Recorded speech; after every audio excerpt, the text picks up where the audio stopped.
आओ हुजूर का हुलिया, तुम एक देहाती औरत से हुजूर का हुलिया सुनाओ। आप जानते हैं हिजरत की रात हुजूर जब मक्कातुल मुकर्रमा से मदीनतुर रसूल जा रहे थे तो रास्ते के अंदर भूख की शिद्दत का एहसास हुआ। एक देहाती औरत का खैमा आया, नाम था उसका उम्मे माबद।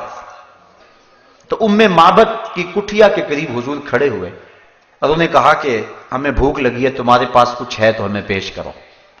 उसने कहा कि मैं एक अरब खातून हूं, मेहमानों की खिदमत करके कल भी हमें मुसरत होती है, लेकिन इस वक्त इत्तेफाक ऐसा है कि हमारे पास आपको पेश करने के लिए कुछ भी नहीं है। हुजूर अलैहिस्सलाम ने फरमाया कि वो जो तुम्हारी बकरी बंधी हुई है, अगर कहो तो उसका दूध धो ले।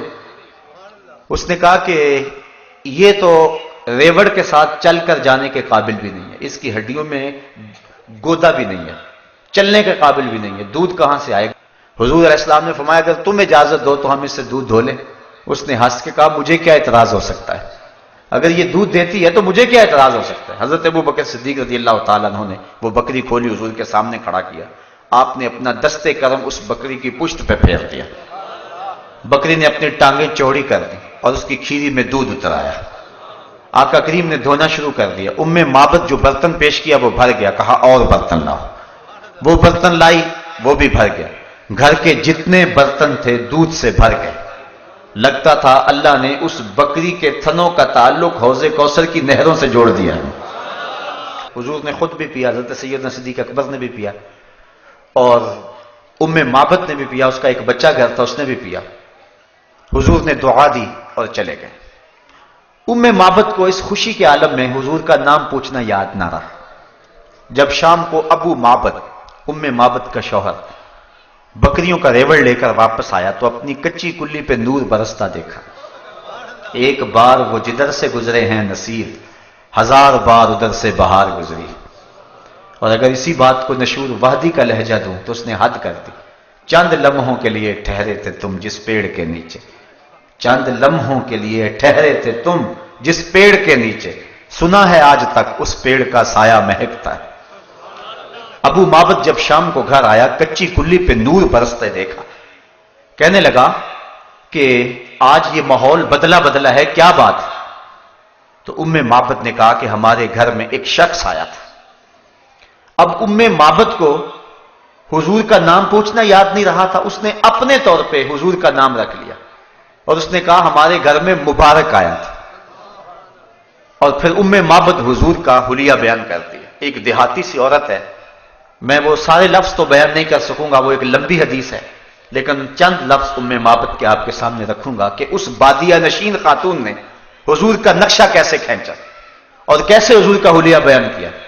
अपने शौहर अबू माबद को वो हुजूर का हुलिया बयान करते हुए कहती है, रअयतु रजुलन ज़ाहिरुल वज़ाह, ऐ मेरे शौहर मैंने एक ऐसा शख्स देखा कि जिसका चेहरा चमक रहा था, हसनल खल्क़, और उसकी खिलकत बड़ी खूबसूरत थी, मलीहल वजह, उसका चेहरा नमकीन था, कसीमुन वसीमुन, मीठा था, प्यारा था, फी ऐनैहि दाजुन व फी अशवारिही वक्फुन, उसकी पलकें लंबी थी और उसकी आंखें सोहनी थी, वफी सौतिही सहलन, और उसकी आवाज के अंदर इतना असर था कि मैं बता नहीं सकती। उसने हुजूर के हुलिये में एक लंबी गुफ्तगू की, लेकिन आखिरी 2 लफ्ज जिसके लिए मैं ये हदीस पढ़ने लगा हूं और आपको लुत्फ आ जाएगा, मैं कहता हूं सारी नस्लें उम्मे माबद के इन 2 जुमलों पे कुर्बान।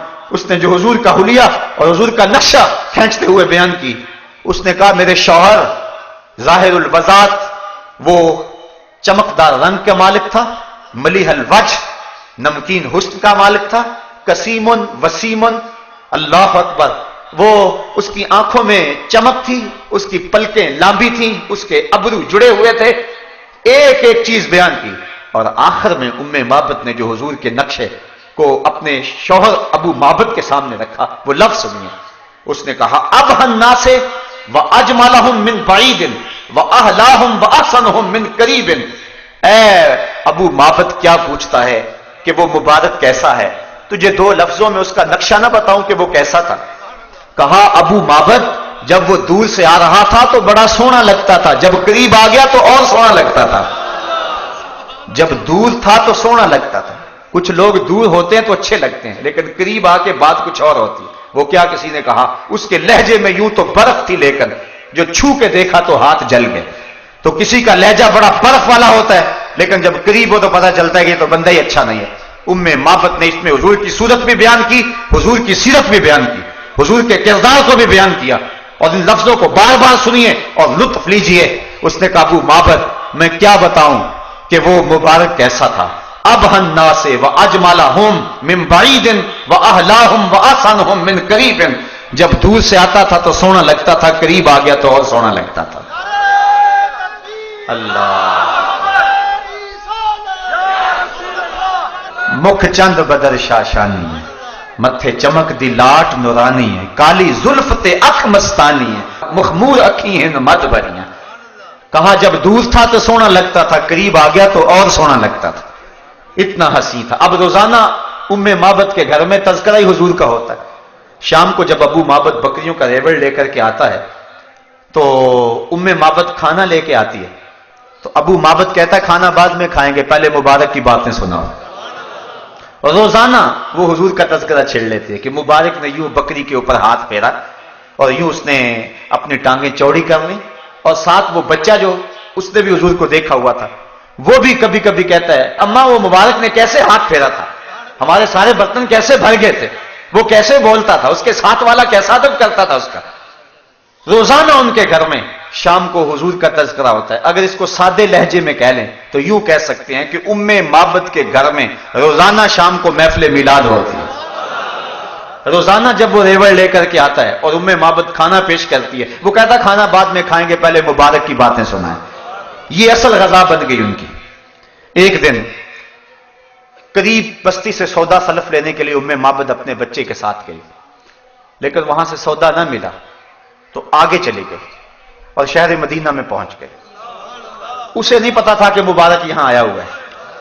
وہاں پہنچی، سودا خرید رہی ہے، اچانک بازار سے حضرت ابو بکر صدیق رضی اللہ تعالی عنہ گزرے. معبد کی نظر تو نہ پڑی لیکن بچے کی نظر پڑ گئی. فصاح الطفل یا اماہ ھذا صاحب المبارک. اس بچے نے چیخنا شروع کر دیا، کہا امی وہ مبارک کے ساتھ جو ساتھی تھا وہ جا رہا ہے، وہ جو مبارک کے ساتھ اس نے بندہ تھا وہ جا رہا ہے. معبد دوڑ کر کے حضرت ابوبکر صدیق کے پاس جا کھڑی ہو گئی اور کہا این المبارک، مبارک کہاں ہے، مبارک ہے، تم تو مل گئے ہو، مبارک کا بھی پتہ بتاؤ وہ کہاں ہے. اب حضرت ابوبکر صدیق رضی اللہ تعالیٰ عنہ 2 لمحوں کے لیے پریشان ہو گئے کہ یہ کس مبارک کا پتہ پوچھ رہی، چونکہ انہوں نے نام تو اپنے طور پہ رکھا ہوا تھا. تو کہا مبارک کہاں ہے. حضور سید صدیق اکبر نے فرمایا کیا پوچھ رہی ہے.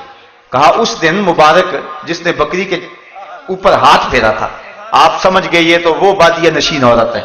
کہا آؤ تمہیں مبارک کے ڈیرے پہ لے چل. حضور علیہ السلام سینے مسجد نبوی میں بیٹھے ہوئے تھے تو معبد اور اس کا بچہ حضرت ابوبکر صدیق کے ساتھ جا رہے ہیں. جب حضور پہ نظر پڑی تو بچے نے کہا اے امی وہ دیکھو مبارک بیٹھا ہوا ہے. اور پھر حضور علیہ السلام کی صحبت میں انہوں نے کچھ وقت گزارا اور ایمان کی دولت نصیب ہوئی اور واپس پلٹ آئے. شام کو جب معبد بکریوں کا ریوڑ لے کر واپس پلٹا تو کچی کلی پہ پھر دوبارہ نور برستے دیکھا. تو معبد سے پوچھتا ہے آج مبارک پھر آیا تھا، آج مبارک پھر گزرا تھا. معبد کہتی ہے نہیں. تو کہا یہ گھر کا ماحول تو بتاتا ہے کہ کوئی آیا تھا.